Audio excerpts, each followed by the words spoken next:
Well, good evening, everyone, and welcome back to our community book club, sponsored by our awesome guy, Fonte Laus. This is his vision, and we are located here at Mo's and D's, and we would like to thank them for allowing us to host this here. Tonight is going to be a great night, as all nights have been. Have y'all been enjoying coming in and getting the authors, our local authors, to share their book, and we get to be engaged and ask questions. And so I'm so excited that you all are here again. We thank Mo's and D's. We thank Fonte for his vision, and y'all all coming together to make it happen. So tonight we have Terry T. Ruffin. He is an accomplished motivational speaker, spoken word poet, mentor, prison reform activist, a voice for felons, and the author of his newly released book, The Definition of Street Ignorance. What you know, what you think you know, and what you don't know about the streets. In spite of his compilations, of writings on the reality checks of street life and the ignorant behavior that one may present while out in the streets, Terry himself has embraced the concept that every detail of his life today comes from not only defining street ignorance, but redemption as well. This seasoned street savvy writer is not stamping any logic or ideology of the streets because of something he simply heard about. He's lived it, only to find that the streets not only miseducated, but dumped him from his own best street smart cognitions. In spite of all his challenges of the past, he's convinced that it was those damaging factors of what he calls today street ignorance that gave him strength and transformed his life, giving back to the community his experiences and solutions. With this ongoing quest to give, he has been able to promote significant positive change in the communities and individuals through advocacy. His empowerment has come from his past. Wait a minute, y'all. Me and my past experiences of trial. No, this didn't just happen. Excuse me.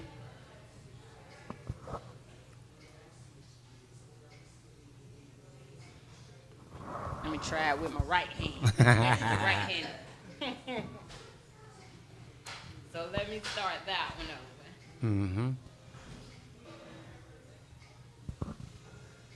His empowerment has come from his past experiences of trial and error, which brought forth correction, understanding, and accountability.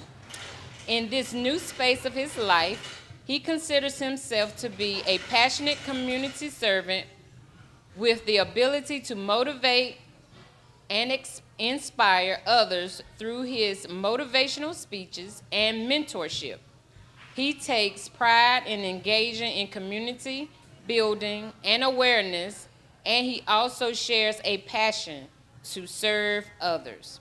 Today, not only is Terry Ruffin the author of an eye-opening, necessary read that targets those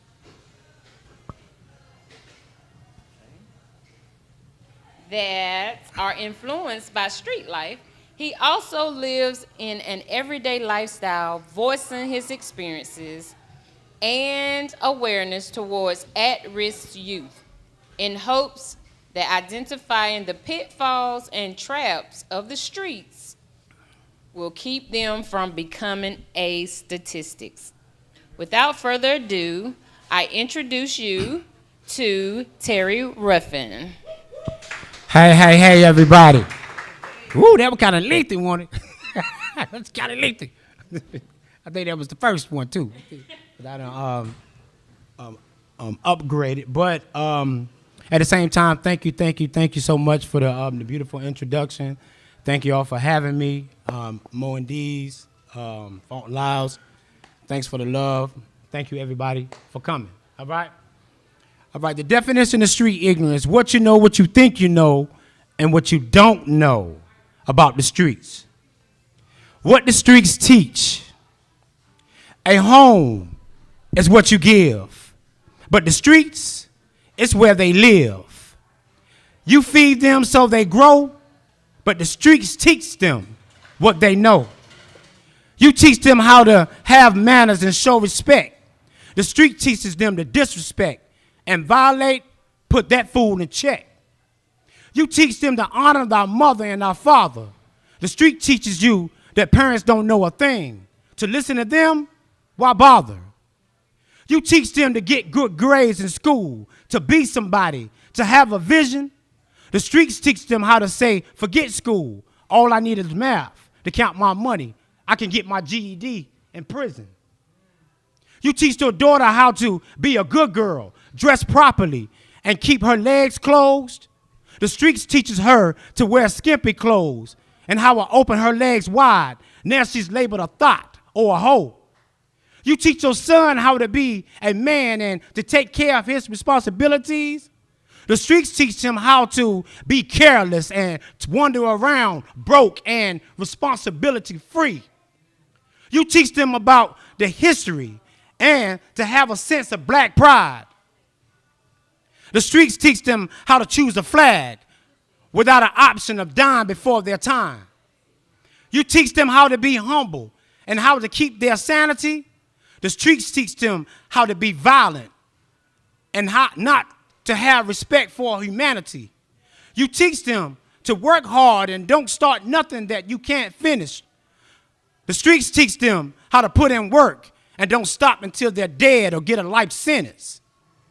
See, my parents taught me everything I needed to know, but at the same time, the streets was teaching me too.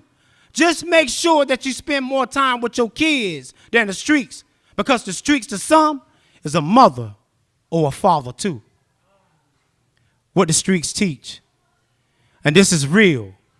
And this is a reality that we put in the back of our mind each and every day out here in our community, out here in our society. It seems like we're the one facing the most damaging consequences. But when it comes to awareness in our community, it's not even there. Not even a great percentile. Not even to a place that people even want to listen to awareness. But we can drop it like it's hot. And we can talk about putting money in our pocket. And we can talk about even pretense of killing somebody. As a matter of fact, we even do it when we dance now. We even do it when we listen to the music. Y'all ain't seen it before? Boom, boom, boom. Boom, boom, boom.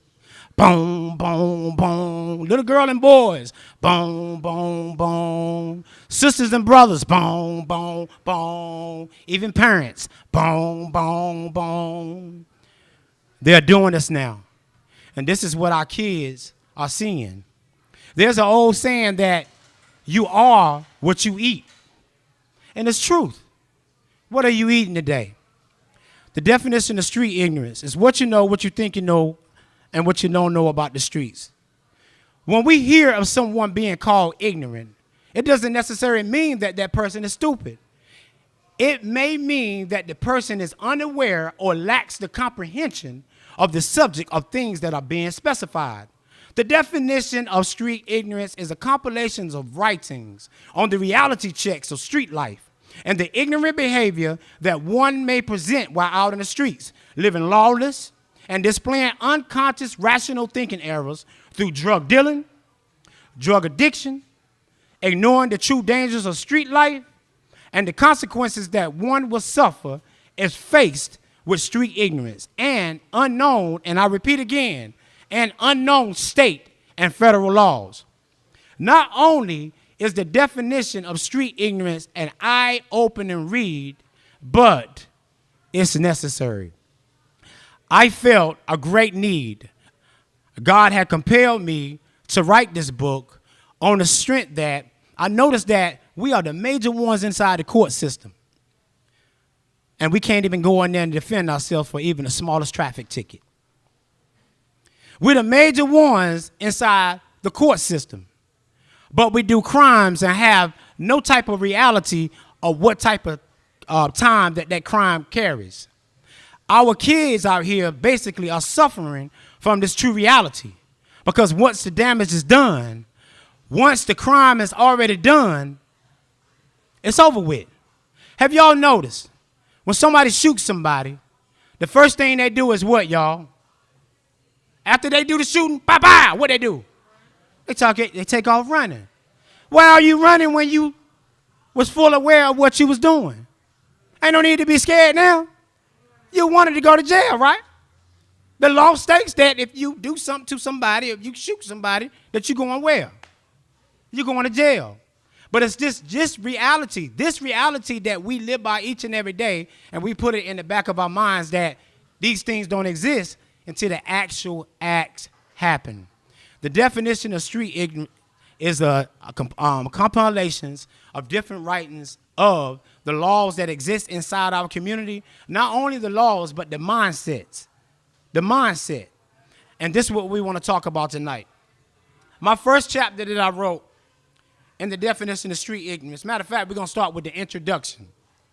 The game of ignorance.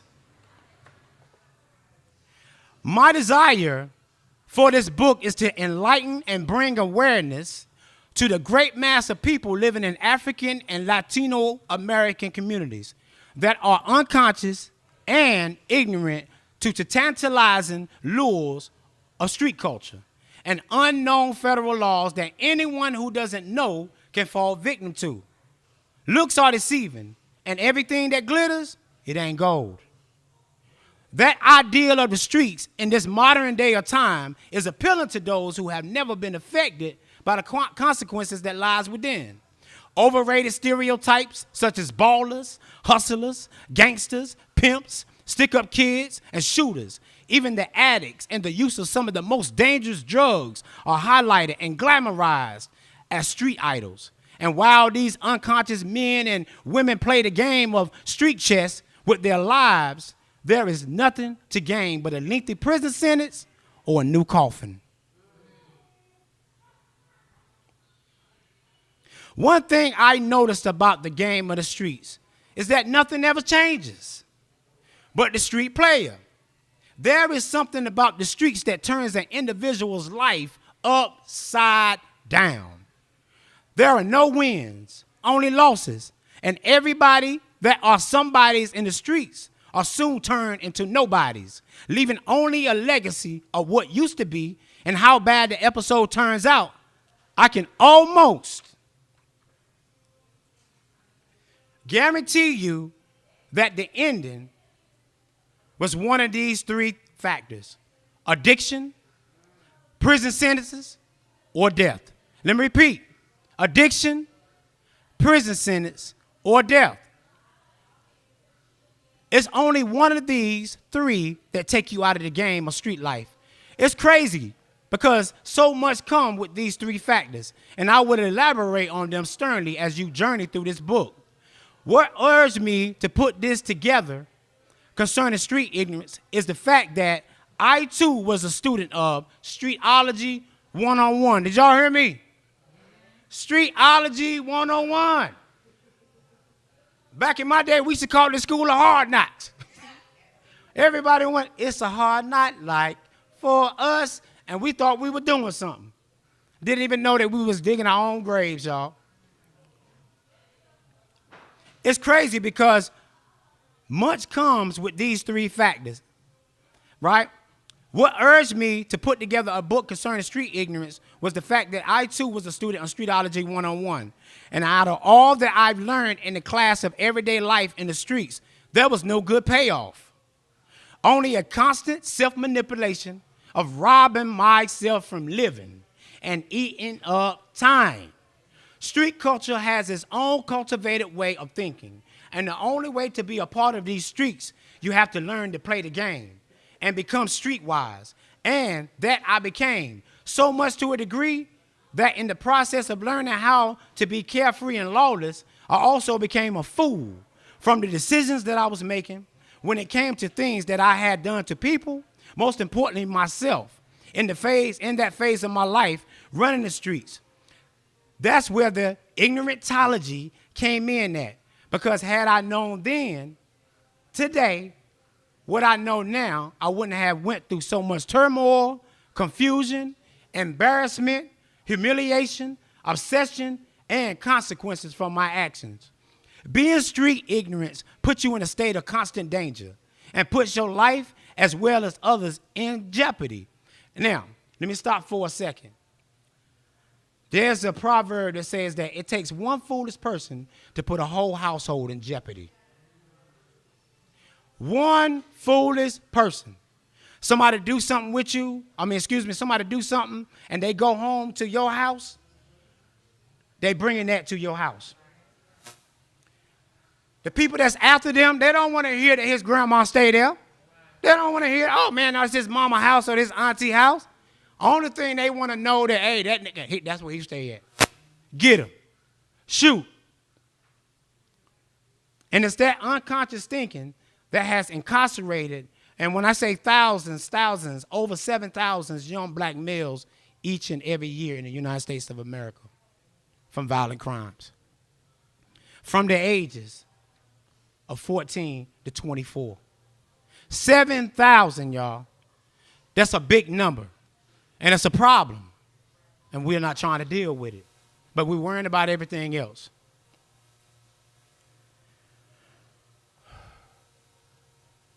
Being street ignorance puts you in a state of constant danger and put your life as well as other lives in jeopardy. I have met so many individuals who wish that they can turn back the hands of time and replay their lives again. Turning back the hands of time before that thought, choice, or decision was made that allowed them to be ignorantly committed to the prison system for life. And when I ask the question, what would you do different? I always get the same response. If I knew back then what I know now, I wouldn't have never have made such a poor choice or decision that caused such a calamity in my life, as well as my family's life. Right? Let me stop there. How many of y'all know that when one of our loved ones do something and they go to jail or prison, you go too? When one of your loved ones do something stupid and they get incarcerated, you go to jail with them. Why did you say that? Why do you say that, Terry? Know why? Because you're the one that got to put money on their books. You're the one that got to go visit them. You're the one that got to call the lawyer up.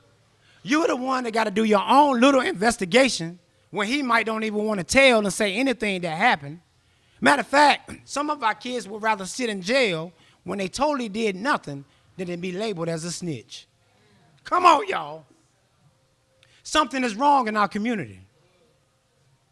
You would rather sit inside the jail away from your family than just to tell the truth that, hey, I didn't do it.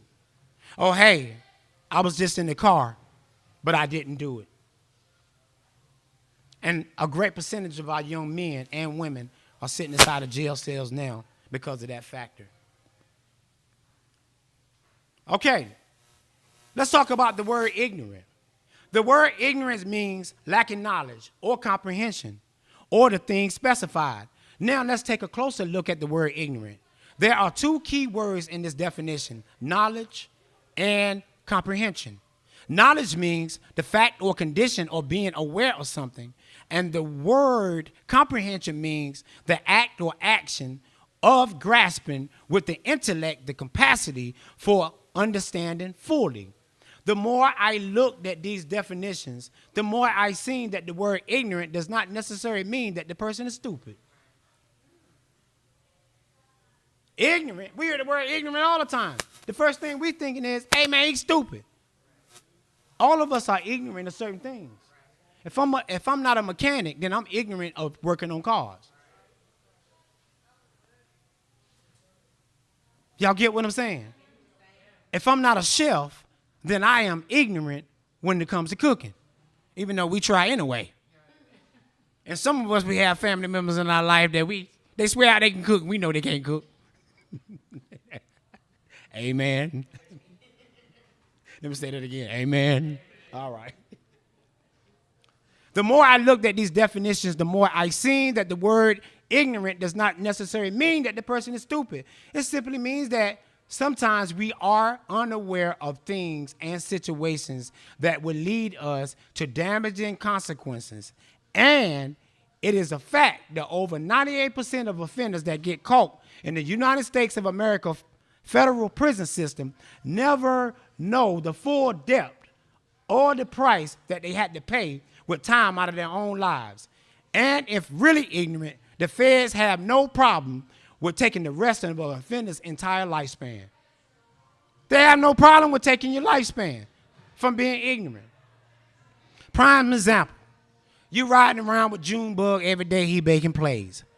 You ain't touched no dope. You haven't touched any guns. But that's your homeboy. Y'all grew up together. You get out of school, that's where you going. You're going to hang out with Junebug. Y'all been homeboys ever since the sandbox. But the whole time, you never knew that the feds been watching Junebug. The feds don't know the relationship that you have with Junebug. Only thing they do know that he's a drug dealer. And with you with him every day, now you are a drug dealer. So when Junebug gets caught, he has a conspiracy charge. And that conspiracy charge is just being with somebody that's in the occupation of a felon or of a crime. 38% of young black males and females are incarcerated today in federal prison upon the RICO Act. The RICO Act, Conspiracy Act, right now because of this factor. A lot of them didn't know. Okay. And it is this factor, over 98%, that get caught up in the United States of America federal prison system never knew the full depth or the price that they had to pay with time out of their own lives. And if ignorant, the feds have no problem with taking the rest of an offender's entire lifespan, placing them in an insensitive system that is only concerned about one thing, and that is counting your butt. That's all they're concerned about, counting you. Count time. Count time at 5:30 a.m. Count 30 at 4 o'clock p.m. Last count, 9:30 p.m. Other than that, you are just left around in a complete confusion and mind-boggling system.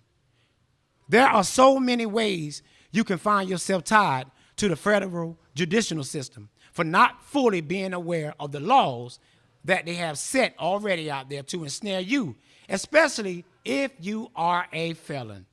I have met so many inmates throughout the federal prison system that are doing a lengthy sentence because they thought that the offense that they was charged with only would give them a slap on the wrist. And this is where the ignorant comes into play. You must know that every offender that is doing time in the federal prison could never even imagine the odds that were stacked against them, even at the very beginning of discovering that they have been federally indicted. The federal system is compared to a fire-breathing dragon. Its motive is to breathe hard down your back and then burn you up. I don't know where that analogy came from, but it is a good one, and it best describes how one Fed charge can turn an offender's life upside down, and sometimes to a point of insanity. I wrote this book with the intentions to open your eyes up to the elements of simple unawares of the streets that will cost you with your life as the collateral. It only takes one wrong move, and it will put you in the wrong place, around the wrong people, at the wrong time, and a year later, they will hit you with a federal indictment. Yeah, out of nowhere. And the only question that you will be able to ask yourself is, how did this happen? Or, why didn't I see this coming? Or saying the common statement that's repeated among federal inmates, dag, I didn't know that my main man was a federal informant. As I move along, pouring out the ink in this pen, in these pages, you will see that being ignorant to federal entrapments of the streets is as simple as making a phone call for someone or someone that the feds already have up on their investigation. And there you have it. You have become a part of that indictment for being ignorant. Crazy, right? But it's real. Take your time as you read this book, and remember, there is nothing fictional about the definition of street ignorance. Only facts that can save you from graduating to the big boys and receiving a federal prison number. Definitions that we hear in the streets. Common words used. The streets, the platform that allows the street player to generate fast illegal dollars, as well as display the ignorance of their follies. 2, street ignorance, when you don't have a clue about consequences of street life. 3, the street players, one who engages in the actions and philosophies of street life by reason of fame, glory, or financial gain.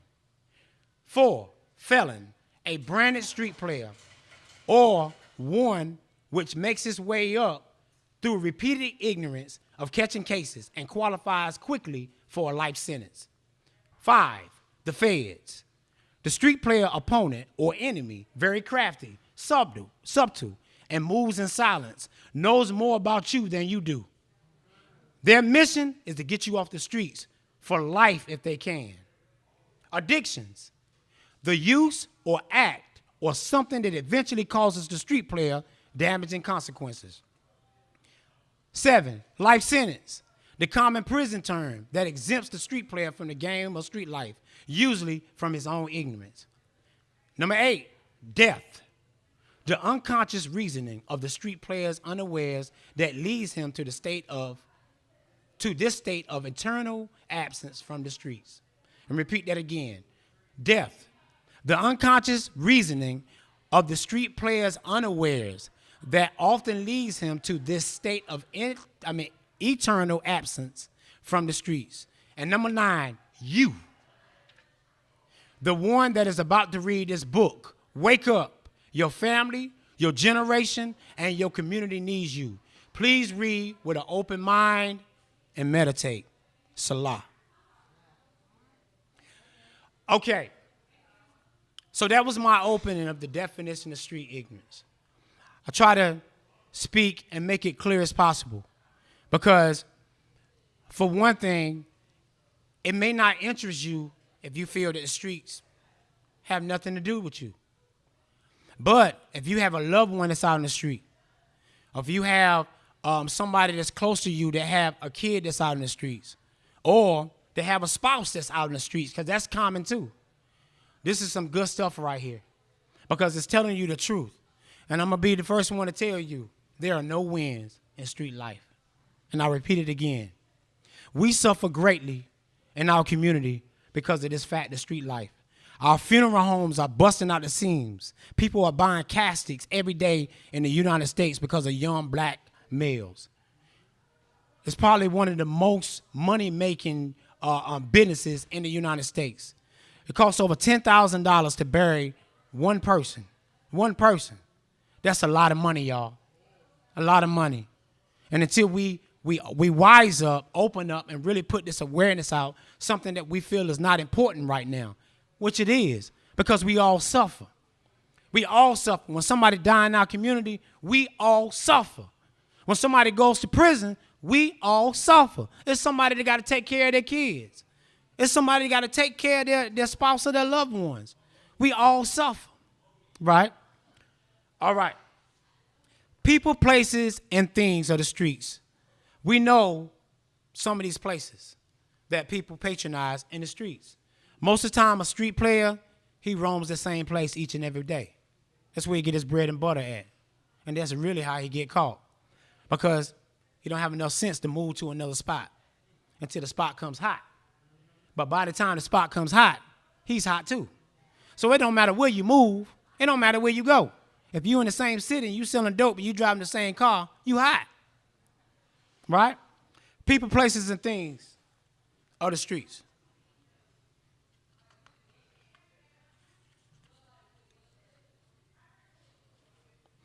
It's like a jungle sometimes. It makes me wonder how I keep from going under This quote is by the Message, Grandmaster Flash, and the Furious Five. A child is born with no state of mind, blind to the ways of mankind. Y'all remember that? It's powerful, right? Say, smiling on you because only God knows what you've been through. Right? Okay. Everyone that has some kind of dealings in the streets relies on people, places, and things as a resource rather than motives. I mean, whether their motives are for the good or bad. Either or, there must be some type of networking or affiliation to get a goal accomplished. People patronize different spots on the streets for different reasons. Don't get me wrong, everyone that hangs in the streets are not bad. Y'all believe that? Y'all believe that, right? All right. Everyone that hangs in the streets is not bad. Okay. Either or, there must be some type of networking or affiliation to get a goal accomplished. People patronize different spots on the streets for different reasons. Don't get me wrong, everyone that hangs the streets are not bad people. I actually even know some individuals that have roamed in what may be considered to be hot spots in the street, but have never been arrested for anything. For some, the streets is all they know. You have neighborhoods that have people to grow up in the midst of gangs, drugs, and violence, and somehow still made a way out of it and have become successful. Y'all do believe that, correct? Okay? Then, on the other hand, you have those that grew up in the hood, committed illegal offenses in the hood, get caught, catch a bid, do time, get released, and then go right back to the hood and the streets to only repeat the same cycle over again. Still, whether you are a convicted felon or not, you are still a candidate to be indicted, convicted, then added to the count of a federal prison sentence and sentences. It's all about the choices that you make as you deal with the people, places, and things of the streets. And when people make bad choices and get caught, the feds have a way to take something that you consider to be minor and blow it up as a full-scale, high-profile case. Full-scale, high-profile case, meaning that they kick your dough in, they find 2 grams of dope, but you 1,000 feet away from a school. Now you have a federal indictment. Why you get the federal indictment, y'all? Because you by the school. Let's not talk about the school. You 1,000 feet from a playground. Oh, I didn't say playground, did it? Did I mention movies? Did I mention movies? You got a trap house by the movies? 1,000 feet from the movie theater? Federal indictment. Oh, did you not know? A mailbox that's on the side of the street where the mail people pick up the mail. Y'all know the big blue boxes. You buy a mailbox there, you buy the house and you trapping, federal indictment.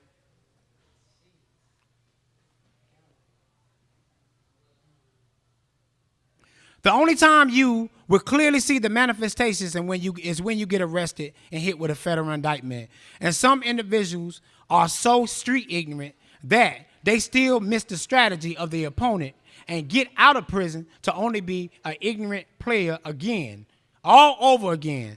Throughout the years, I have heard so many people in the streets say, I'm just going to hit the streets and make a quick retirement fund. Then I'm going to ride off in the sunset, rich and stress-free. But the truth of this matter is, when you are dealing with people, places, and things in the streets, eventually either you're going to jail, prison, or going to die. It's simple as that. Remember what I said in the beginning of this book. There are only losses. You may think that you're experiencing some wins, but I guarantee that when the wins of the streets are only temporary. The most strangest thing that I've noticed about street life is how in the hell do you deal with a total stranger and not know his background, where he stays, the people he hangs with, his recent legal issues, and most importantly, if he works for the feds as a confidential informant. Let me break this down to you. The person that you normally buy dope from, he's out of dope. Now you're calling around to get you some dope because you still need to make plays to keep your customers happy. But there's a drought. You got a homeboy to say he knows somebody. He got a cousin that do the same thing, but he stays such and such and such. Hey, call him up. He calls the cousin up, asks the cousin, hey, can you get this? Do you have that? Yeah, what's the price on it? Whoop, whoop, whoop. Okay. We meet up. We do the transaction. I go about my way. I didn't know that that brother was a federal informant. So either I just sold to a federal informant or I just bought from a federal informant, because it go both ways. Federal informants, they sell dope too. Facts. And this is just putting you on the unawares that it's not logic at all to be out in these streets playing when you cannot win. You can't.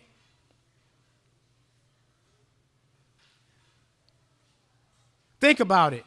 Do you really know the people that you are dealing with in the streets? It's the same people that you hang with, eat with, sleep with, spend money on, spend money with, that will turn against you and help the feds get you a life sentence. Yeah, you may be saying to yourself, not my people. Not my people. I'm telling you, and I hope that you are reading this clearly. Your own mother, father, sister, brother, wife, girlfriend, friend, homies that you grew up with from the sandbox will turn against you in the name of the feds.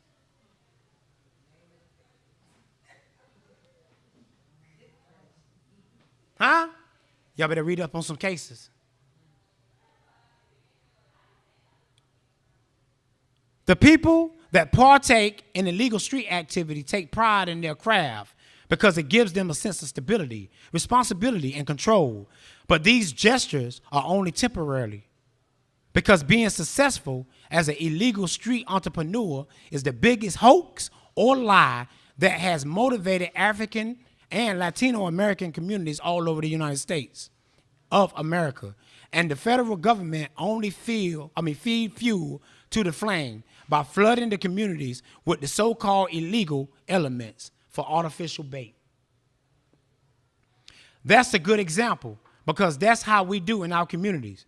The artificial bait is on the hook, and everybody is chasing something that is not real. Can y'all agree? What do I mean by that? You're chasing something that is not real. The fact of that you think that you can live a lifestyle that's really going nowhere, you on a treadmill. So it's only a fantasy, right? And there's plenty of young men and women that are on the other side that now have come to a place like the prodigal son, when it said in the book of Luke, when it said that when he came to himself. That's just exactly how it is when you come to yourself and realize that, hey, man, I done messed up. I have messed up. What am I going to do? And then you got to go to war for your own life. Right? All right.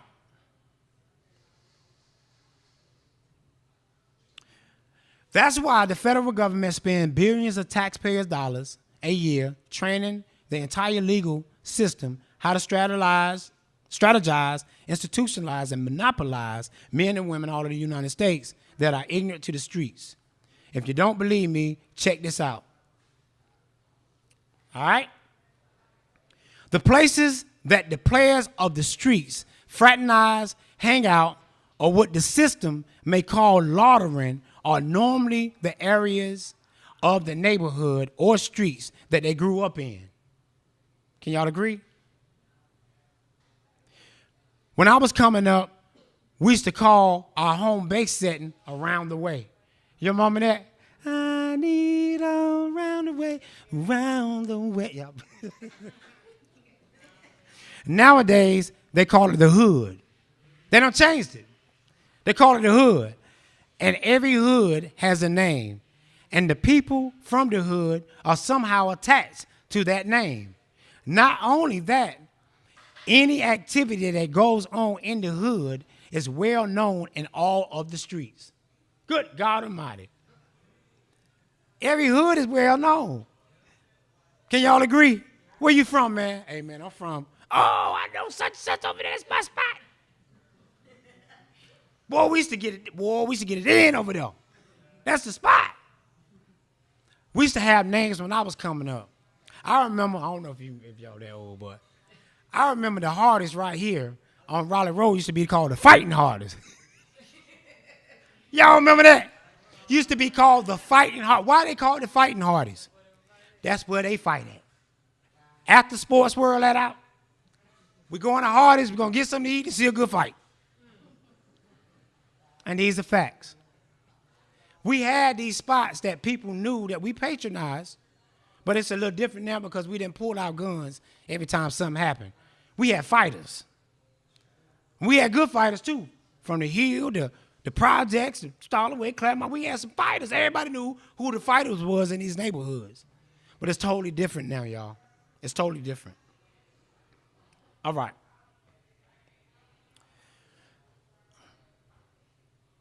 Let me find out where I is. Not only that, any activity that goes on in the hood is well known in all the streets. Meaning that if there's a liquor house over there on such and such street, everybody know where the liquor house at. The weed house, everybody know where that. All right? So, not only that, any activity that goes on in the hood is well known in all of the streets and is promoted by word of mouth to let the players know who's doing what, when, and where. Sort of like an exclusive radio commercial for all of the ears of the streets. But the same way that the streets have intel of who, what, when, and where, the feds also have the ears and the eyes or wires to the streets as well. It's the places that the players of the streets do their getting money schemes or what the government calls illegal activity that would give them a foundation to build a case on an indicted offender. Everything that the Fed does is calculated and documented. That's cool right there. You will be surprised to know that the feds know your own hood better than you do. Every street, every cut, every path, every fence, even down to who has a dog in the backyard. The reason so is that they want to make sure that their investigation is detailed and precise to make sure that their findings is a clean sweep conviction of a guilty plea or a finding of guilty by a jury that is convinced that the feds are accurate in their investigation with your ignorance. Places of illegal activity dealings may not seem to be that big of a deal. Besides, you may not have been staying or trapping or selling drugs beside an elementary school or a neighborhood park or, I forgot to say y'all, a school bus. If you got a school bus in your yard and you selling dope, that's a federal offense. Federal offense. Okay. Where was I at? School bus. Or a neighborhood that parks their school bus in the yard every day when she finished dropping the kids off from school. But what you didn't know is that once you get busted or indicted by the feds or selling your product from out of your house or beside the elementary school or home with the school bus in the yard, not only will you have to deal with the dope charge, but the school zone enhancement that will attach to the offense as well. Actually, the school zone enhancement will be the probable cause for the feds to pick up your case. If not, the Fed at the beginning. Every perimeter of the streets, the feds have calculated by satellite. So if you get hit by selling dope by a school expect the school zone enhancement. This is one of the tactics that the feds will use towards you getting a guilty plea. From the cell phone towers, light pole cameras, or even mailboxes that you just made a play by or a drug deal by, they can use this to give you an extra 10 years. So this is called an enhancement. It's a 10-year enhancement. When you buy a school bus, when you buy a school yard, when you buy a mail box, anything that is federal, anything that's dealing with kids, they can give you a 10-year enhancement. This is why I wrote the definition of street ignorance. What you know, what you think you know, what you think you know, and what you don't know about the streets. Because it's vital and it's so important that you know these things, right? Okay, so I'm going to skip a little bit and go over here because I feel it's important that I talk about the did you knows.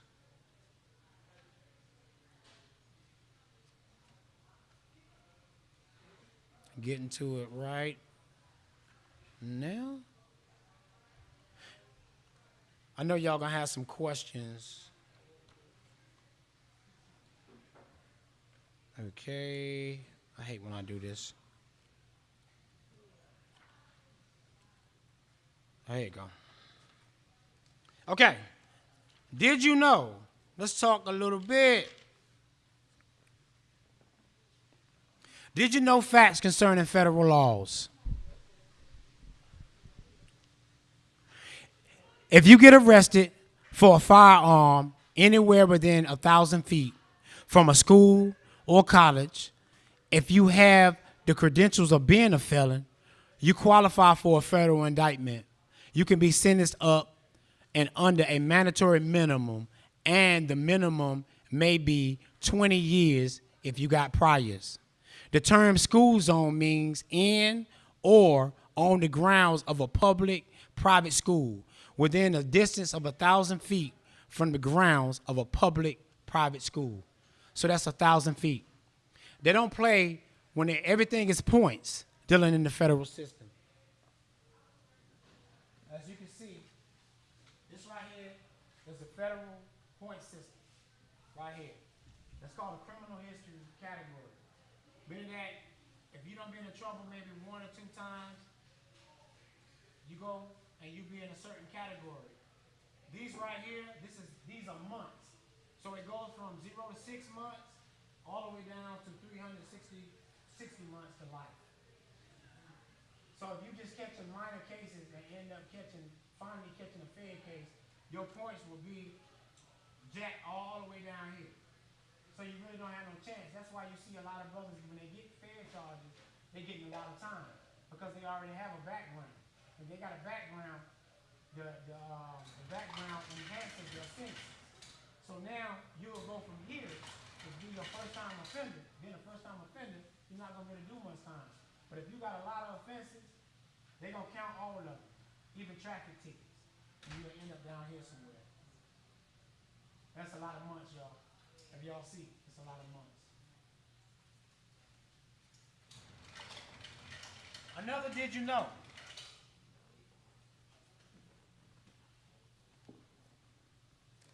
Let me see a good one.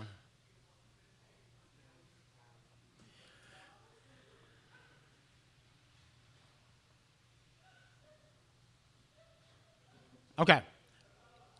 If you are a felon, you can be indicted for a 922G firearm by felon offense for being in possession of an antique firearm.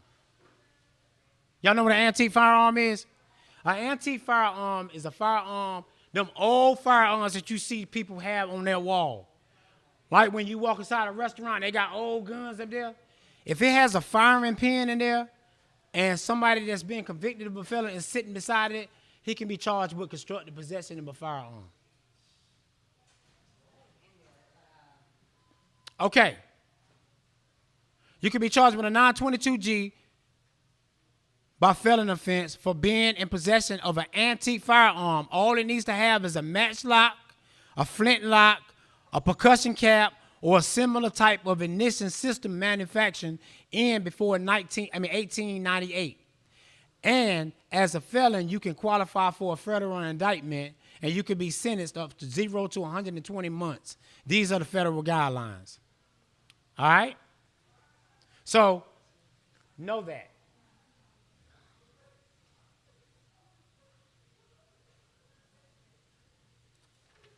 Another good one.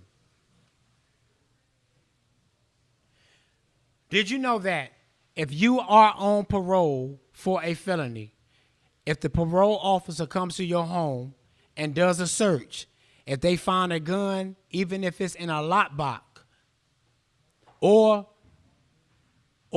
trigger guard anywhere in the home, even if it is registered to someone that lives in the home, you're going to jail. Let me repeat again.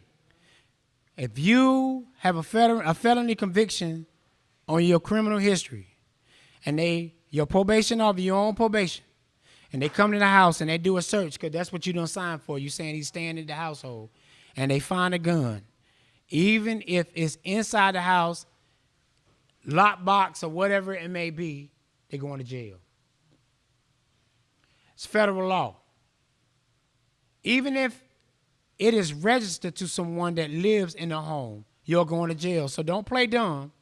If there are weapons inside the home where you reside, read, listen, and pay attention. If the weapons are antique rifles or pistols, they are going to charge you with possession by felon.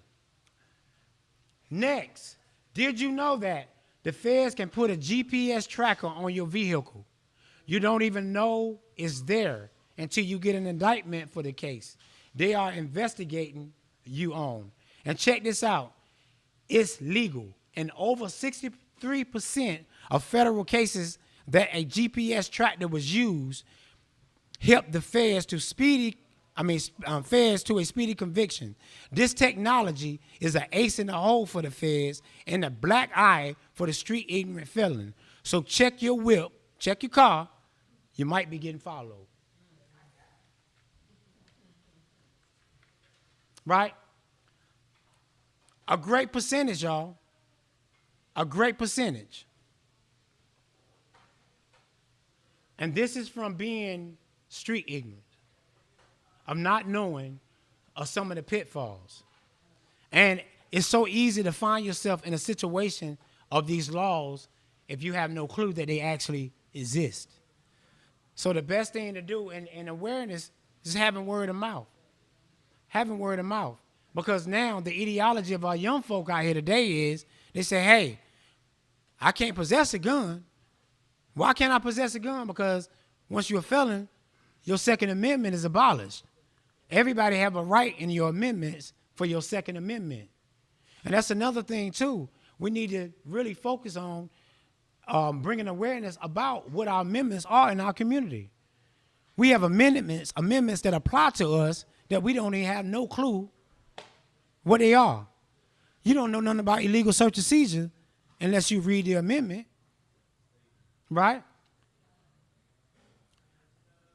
Possession of firearm by felon. Your Second Amendment is abolished. And that's how they get it. They tell you, they said that you can possess a firearm unless you've been convicted of a crime or anything that's a conviction over 5 years, which is a felony punishment. So be careful and make sure you put the word of mouth out there that, hey, all right, you get somebody, hey, buy me a gun. Yeah, you're still going to jail, just like you bought it. As a matter of fact, I even met a brother that he ended up doing fair time because him and his girl went to the gun shop, and she was looking at a gun. He was standing here, she was standing here, right? So the gun salesman, he was behind the counter, and she said, I want to see that one right there. The gun salesman takes the gun out, passes it to him, and then he passes it to her. He gets 10 years because he don't supposed to touch it. He don't supposed to be around it. And I know it sounds foreign, y'all, and it don't sound fair, But these are laws that exist. Nonsense is a nuisance. The word of God said that our people perish from having a lack of knowledge. This is the real knowledge that we need to have.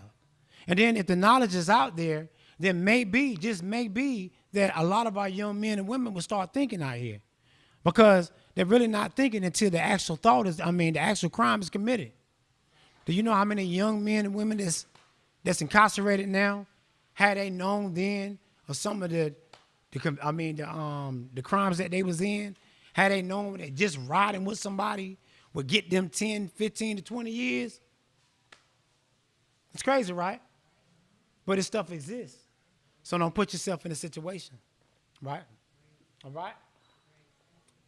All right, so we got any questions or we good? Thank y'all for letting me share. It's a very, very powerful book. And sorry for me being kind of hoarse. Testing. Yes. Thank you so much for that, Terry. We really appreciate it. Give him a hand clap, please. Now, that was some good stuff. So I'm going to share something. When you said that, so we were in church, and someone was carrying, I guess they was supporting their pastor. Yes. And his gun fell out of his holster. And apparently the person that was behind him, he wouldn't touch the gun. Mm-hmm. So apparently that might have been his case, because I was wondering, like, you could have just picked it up and handed it to him, right? But he would not touch it. Mm-hmm. And so somebody else had to touch it to hand it to him. Of course, that we had to talk to him about how he had to well conceal his firearm, yes, slipping out like that. But to know, now I know that that's probably might have been his situation, that he did not touch the gun, because he knew had he touched it and been, and knew that he could possibly get in trouble for that. So. And the powerful thing about it and the awareness is that just knowing and understanding, because I know a lot of y'all in here are lawful carriers, but if you have somebody in your family that has been convicted of a felon, or they may be on probation for the simplest thing, they can't be around that firearm, period. If you got it in the car and you got it in the glove compartment and they sitting in the passenger side and they just so reason check the car, when they pull he's gone. They're going to hit him with firearm by felon because it's not locked. And this is where a lot of brothers are catching cases. They're catching these cases because they feel that, hey, the gun is not registered to me. It's registered to me. It's registered to my girl. Mm-hmm. But if you are around it, it's called constructive possession. Even if you're sitting on a porch, and they find it in your yard, and if you can get to it, they call it an element of a fact. If you can just make your mind up at any time, and it's another thing too, being in a household and you having your gun on the table, at any time he can make his mind up and pick it up, that's firearm by felon.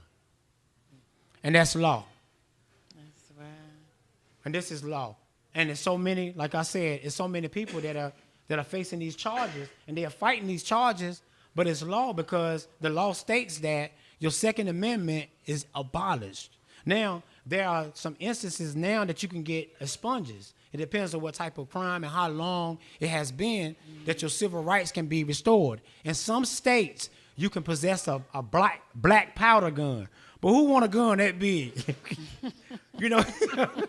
Black powder, you shoot it and you don't have time to do anything. And it's kind of crazy too, because you think about somebody that caught a felon when they was 18 or 19, now they're grown and living a productive life, but they want to protect their family. But now you have to fight in order for you to get your rights restored, and it can happen, but it has to be a certain amount of time, for you not to have been in trouble, showing that you are a good citizen, a productive citizen, and then you're able to get your rights restored. And that's another thing too. A lot of brothers feeling that they're counted out when they catch these little frivolous cases. The first thing they say is, I can't get a job. Right. I got a feeling this stigma is in their mind. Mm-hmm. But when all actuality is, there is help out here to help you get expunges. There is organizations, and there are also felon-friendly jobs. And people I mean, it's so many. Do you not know? It's 84% of people in the United States have been in trouble. 84% somewhat have had some type of dealings with the law. With the law. But that doesn't define who they are. They move forward with their life and they start living productive things. I mean, in a productive manner. And it's possible to get your rights restored if you're doing what you're supposed to do. Right. Okay, so we have a few minutes left. We're going to open up to our audience here. If y'all have any questions that y'all would like to ask to Terry at this time, this would be the time to do it. No, she Questions got a question. or comments? I know you got a question. She had a question? Okay. She has a comment. Oh, she got a comment. Okay.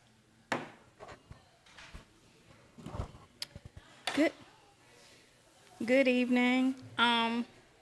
So initially I was thinking, like, as you were sharing, like, the parts of the book, my initial thoughts, and because I have family that has experienced, like, some of those things with, like, Yes. the court systems and stuff, and so a lot of times we think, like you said, first off, the family, we go through it too. Yeah. So just that analogy, like, I could relate to that because my brother was locked up, and so that impacted my mom, his kids, me. Like, it impacted everybody, so I definitely can relate to that. And then the other thing is, I remember just going through the process with him and thinking, like, how extreme or how unfair the sentencing is. And in some cases it is, but Yes. I guess, like, hearing about the point system, and it's just set up where it's like, if you are an offender or if you continue to make those mistakes or choices, then you put yourself at more risk of doing more time. Yes, so right. it kind of put things in perspective. But what I will say is that, like, that's really good information, and I just hope you continue to go out, show up, and Yes. share that information with others. Thank you. Thank you very much. Anyone Yes. else? You look like you got something to say. And that's, and you know, and to add to that, you know, when you go inside the courtrooms, we're the ones that's there, inside the courtrooms, and you know, I advocate for, you know, for a lot of your youth out here, and that's why I'm in these courts advocating for them, and at the same time, it's a lack of males that are actually being involved or fighting back by giving back or reaching out to some of these youth. You know, and a lot of these kids out here, they're crying for their fathers.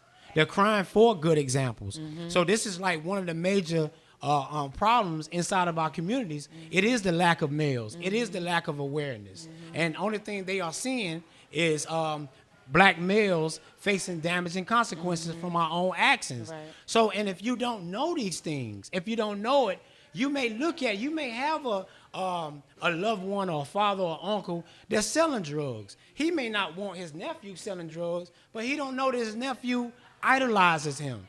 And next thing you know, everything you trying to tell him, he trying to follow in the father's or the nephew, uncle's footsteps. Right. So it's very, very important because these kids, they are looking for somebody to follow. They are looking. And you can tell by social media. Right. Everybody following everybody. Some of the most craziest people in the world, we following them. Right. You know, and it's time for us to really start setting some good examples and to really put out there that, hey, look, it ain't no wins out here with these streets, and we can see this each and every day. How do we exhibit what's really going on? We put the true information out there to let them know that, hey, did you know you're 1,000 feet from a school that you can go to jail for just being in drug possession? Did you not know that? Did you know that you get caught with drugs inside the school that the feds can pick your case up? Did you know that you get caught in school and you're underage that they could take your mama to jail? So these are some of the things that we need to talk about. And everybody suffers, y'all. When one of our young brothers or young sisters go to jail, believe me, just like the sister just said, everybody go to jail. Oh, absolutely. Everybody. And that's something that need to be specified. Hey, man, where you going today? Who you going with? I want you to think about something before you leave here. I see how you're moving. I want you to think about something before you leave here. If you make a bad decision, you're going to get taken away from us. We love you. We love you. And we keep pouring that. All right. Anybody else? Questions? You got a comment? Question?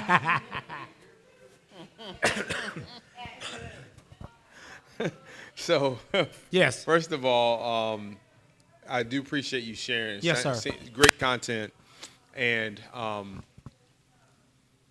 kind of makes my wheels turn in a lot of ways. And so I'm even uncertain about what to say. But what I will say is there's a lot of moving pieces of what you're talking about. Yes, I think we all can agree that systemically there are systems designed that were purposeful in marginalizing young men, particularly young men of color. That is a reality. Right? But on top of that, there comes a level of accountability that we bear. That's right.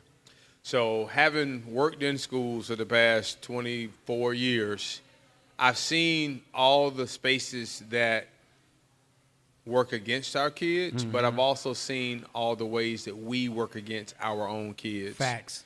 And accountability is critical.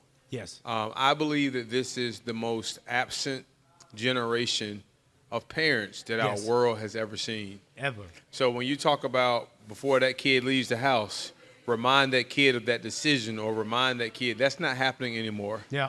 As long as kids have money on their Cash App and parents don't know where their kids are. Mm-hmm.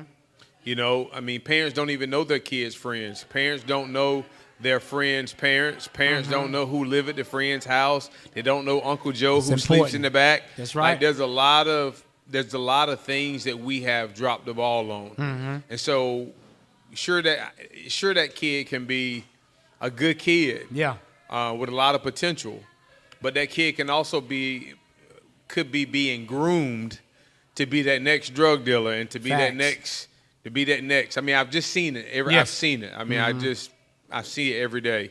So I just think that this conversation is purposeful. And I think that we need to not be reactive as a community. Yes. We tend to react at the funeral. It's too late to react at the funeral. We need to be proactive before the kid gets to the graveyard, before the kid gets on death row, before the kid gets that 30-year sentence, before the kid gets caught with those drugs or guns. We need to be proactive in providing safe places for kids to just simply be. That's right. And we need to embrace the individuality of kids, and we need to stop grooming kids to be our preference. That's right. The way we dress kids is an issue. Yes. We dress kids to be small microcosms of who we are, right? A kid is 2 years old. Just because your hat to the back don't mean his hat need to be to the back. Just because your ears pierced don't mean his ears need to be pierced. Like, we need to groom kids to be individuals so that they have an opportunity to decide what they want their life trajectory to be like. Yes. But a lot of times we've ruined their life trajectory by the time they're even 7 or 8 years old. That's it. Because we're grooming them based on the thing that we lavish. That's and right. so we just got to do better. How we dress our kids, how we groom our kids, the language that we speak around our kids, all those things have got to be better. And only then will we be able to offset the system that we know that has been designed against our kids. Yes. Because looking around this room, there's people who are clearly rose above the system that was built against us. So our kids don't have to be the statistic that we are seeing them to be. But if a kid is sleeping in your house with guns in your house and you don't know it, that's a problem. That's a problem. Like, that's the issue. But anyway, so I said all that to say, didn't mean to say all that, but said all that to say thank you for the information. It was a really powerful session. I'm glad I was here tonight. Thank you. Most definitely. And that's powerful too. I mean, this is each and every day I advocate this. You know, sometimes parents can love their kids so much that you're hurting them. And everything he said, this is my ploy each and every day out in the community. The culture is inviting. I just did State of the Child conference in Goldsboro Friday, and I talked about defining street ignorance from a kid's point of view. You know, the music that's out here now is killing our kids, y'all. That music, some of that stuff, if you listen to it, man, you be like, what? Because I think a lot of parents are now just listening to the beat, and they want to be friends with their kids. They they want to be a cool mom or a cool dad, but they don't know that at the same time there's a manipulation that is going on all at the same time. Now you have the parents that are actually hanging with the kids into a place that there's no type of discipline, just like the brother just said. No type of discipline, none whatsoever. As a matter of fact, by you being in the school system, you know and understand that you say something to one of these kids these days, they're going to go get the mama, and the mama be going to ready to come down there to the schoolhouse. Yes. Yes. Yes. A lot of single moms believe that because my baby had to grow up without a father, yes, now that guilt, I've got to give him or spoil him into a place that's going to make up for that. Which yes. Nothing can ever make up for that. Yes. Because parental absenteeism is an issue. And so, but it's psychological. Yes. It becomes psychological where we're willing to protect our kids, even if it means pushing them to a place where they end up behind bars. Yes. And so single mothers, and I was raised by a single mom. Yes. But mothers got to give themselves grace as well and realize that. So what if your son grew up with a single mom? You still owe him the best opportunity yes. to provide the best discipline and the best structure that you can, and still make sure that he has a chance to be successful. You're right. That's right. And that's good and stuff. if I can make a comment about that, as yes. a single mother, so I'm gonna give you a short story, and then you can close us out by just giving some encouraging words to somebody that may be watching this right now. Okay. But as a single mom, some years ago, when my son was maybe 17, he might not even been 17. He could have been 16. But however, I was a single mom and I worked, and they happened to be out of school during the snow day. And I always had rules in my house. Is nobody is in this house when I'm not here, because whatever happens in here, I'm responsible for everybody that's in my house. Now, y'all know kids can be hard-headed. You can tell them, but don't necessarily mean that they're going to listen. I come home, it's a house full, everybody's sitting around, because everybody like to come to my house. I know, I was the fun person, but I didn't play either. But, okay, so anyway, they there. They fix dinner, I go lay down, whatever. This particular night, I don't normally close my door. I closed my door, and I heard this noise that sounded like somebody knocked something over. And then I heard somebody scream, "I shot him, I shot him." So I jump up. I go up front. My son's friend was laying on the floor, bleeding. And my son was just like, I shot him. So I run, I get a towel. He trying to drag him. Like, he's so in a panic that he's trying to drag him to get, I don't know if he thought somebody was going to get him to the hospital. I don't know what he was thinking. But luckily, I was able to think fast, got a towel, tied his leg up, and I called 911, of course. So we had to go, of course, to downtown or whatever, but they were asking questions like who the gun belonged to and this, that, and the other, which I never knew that there was a gun in my house. Yes. So with you saying that, somebody could have gotten, but, nobody had a felony in the house, but it's just quick how even a single parent who's doing the best that she can, who is pouring into her kids, who is teaching them the right things to do, that they still tend to do some things that you're not understand. I mean, that they're doing things behind your back or whatever. But by the grace of God, he was able to get it expunged. We did get a lawyer. They were able to throw it out. I'm just saying the Lord covered all of that, okay? Because by the grace of God, he did not die, but it was said that he was inches away from a main vein in his leg where he could have bled to death. But God's, he just worked all that out. And I'm just grateful to say that my son now is a graduate of Morehouse. He's in the Army, and he is doing well. But that's not everybody's story either. And so we got to, like you said, single moms do have to give themselves grace, because there are some who are working because they have to. They leaving the house because they have to. And there's no other option, because if you don't go to work, the bills can't get paid, and, and the kids got to be provided for. Yes. So we definitely want to continue to have these conversations. And yes, men are very important. And so we need more men like More men. yourself to have these conversations, to get in these young, like the single moms who have sons who don't always typically looking, to be with the guy. Because, Yes. a lot of times they think because y'all say something nice to us, we automatically think you want us. But no, that's not always the case. So sometimes if y'all want to be into men, young men's lives of these single moms who need the support because their fathers are not there, and you are just about helping the son out and being a mentor, because everybody that need a mentor isn't a bad child. Yes. So we need to go ahead and That's groom right. them early. So if y'all, more men can do that without thinking that the single mom is about that, that we could really use that. We could really use that. So thank you again. And if you would just close us out with a few words to encourage somebody that may Okay. be watching right now. Okay. You get words of encouragement. I'm gonna say a little piece before I roll out. I seen a lot of fallen tears from caskets sealed, from gunshots intent to kill.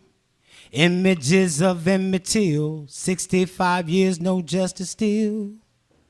I'm seeing killings and they're not just racist cops, but same color from same block. Black Lives Matter preaching stop, but won't protest who makes the Glock.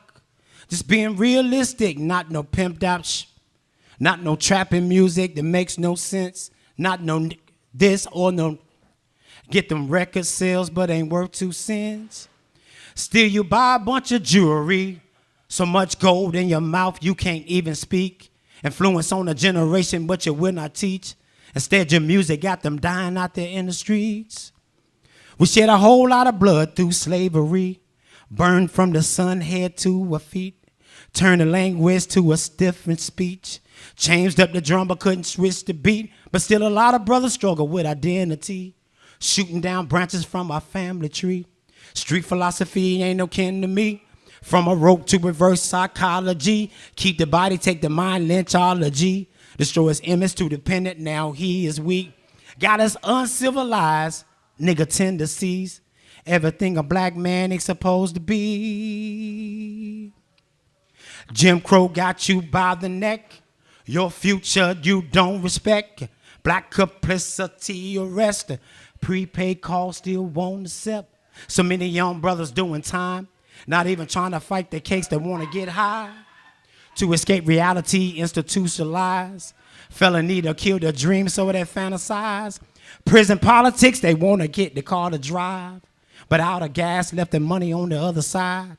How can I educate them with a medicated mind? They look at me and laugh it off and say, Terry, you fried. We shed a whole lot of blood through slavery. Burned from the sun head to our feet. Turned a language to a different speech.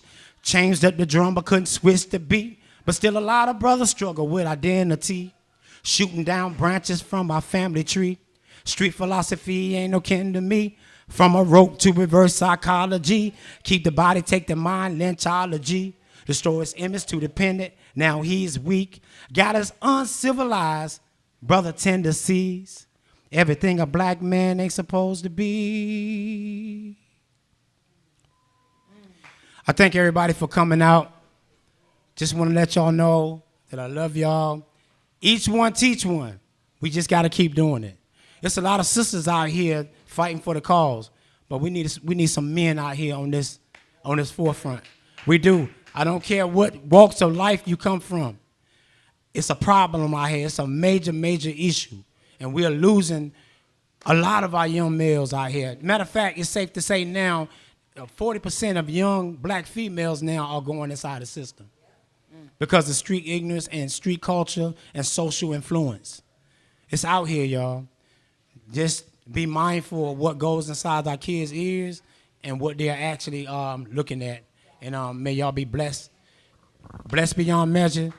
And God is good. All right, thank y'all. So we'll see y'all again on next month. We got somebody coming, Dimitri, is it? Raina?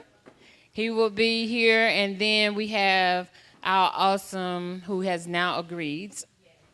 In May, we will have LaShawn Jenkins coming back to support us too.